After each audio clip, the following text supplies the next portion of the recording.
cheers to different career journeys, guys. Cheers. You have to drink after cheers. I'm sorry. I feel like That's bad luck. well, it's also you do cheers with water. That's a cheers. No, bad luck. Well, guess what?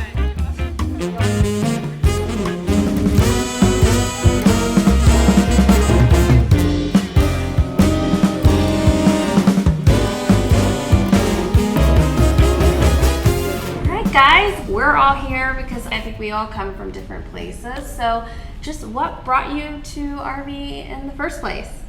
What about you, DK? So you were a Boomerang. Yeah, right? So I found RV twice.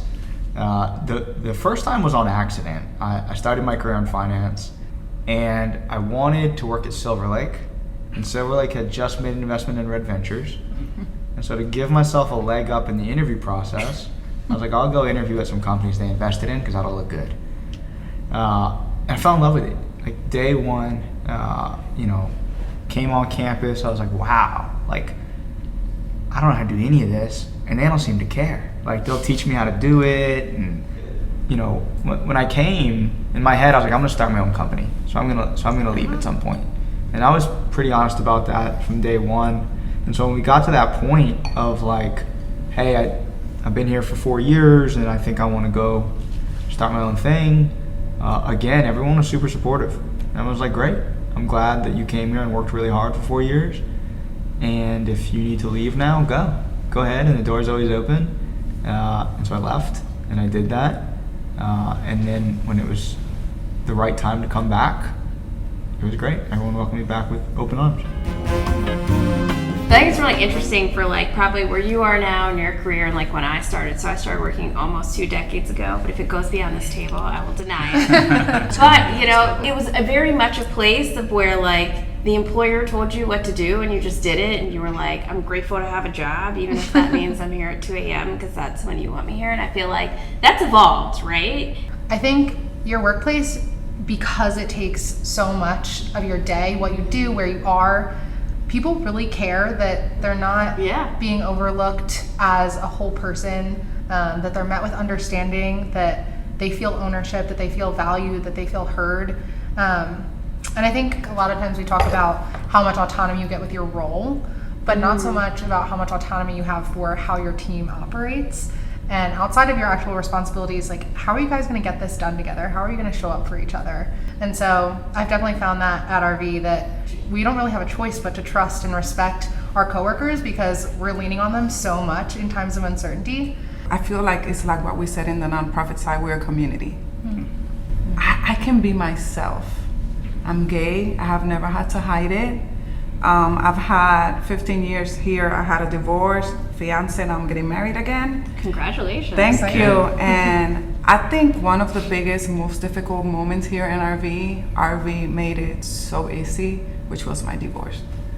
I remember my boss, Casey, said, take PTO, go, take the days that you need.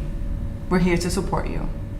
We were going through a lot. We were busy. I've had a lot of personal moments. My life that have been hard, and I have said that my team has supported me all the way. So now, Bob, everyone has been really nice about RV, but I know you're going to give me the truth, right? You had an interesting spot. Like Yes, RV came and chose Allconnect. What was that like? You're in a canoe and you're rowing around the lake and like things are great, and then like somebody flies by you in like a speedboat and splashes you. I was living my best life in Atlanta. I was working for a company called Allconnect, which some of you might have heard of, and was working in IT and had just become a vice president and had the corner office and with the view on the 10th floor. I brought my parents there to show it off, and apologies to anybody out there that helped with the integration, but it was a lot to take. We were a small company, and Red Ventures was like this behemoth that kind of came in. It wasn't like that was the end of it, right? It's never kind of the end of it. So Red Ventures has wants to iterate and get better at things. So I think we took the learnings from that, and then we applied them to Bankrate, and we took the learnings from Bankrate and applied it to higher education or Healthline, all the different ones that we've done. And I'm glad that I've gotten to be part of those because I've wanted to make it more personal, learn more about the company that was coming in. That's one thing I can say about every single person at RVers. They want to get better at what they do, and they want to learn from others around them. That's what, people are very open and honest about what they do well and what they don't do well, and they want feedback on what they don't do well. They want feedback on their feedback. The one thing I want to touch on that can be challenging at times is because we embrace change and we embrace uncertainty and we kind of evaluate things every day, and sometimes you have to make changes. There are times you can pour a lot of yourself into something and then it doesn't see the light of day. You have to pivot, You right? have to pivot.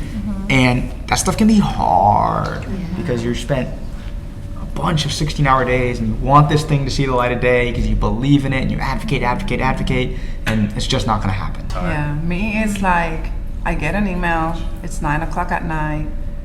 What would I have to ask myself what is going to happen if I do not respond to this email now?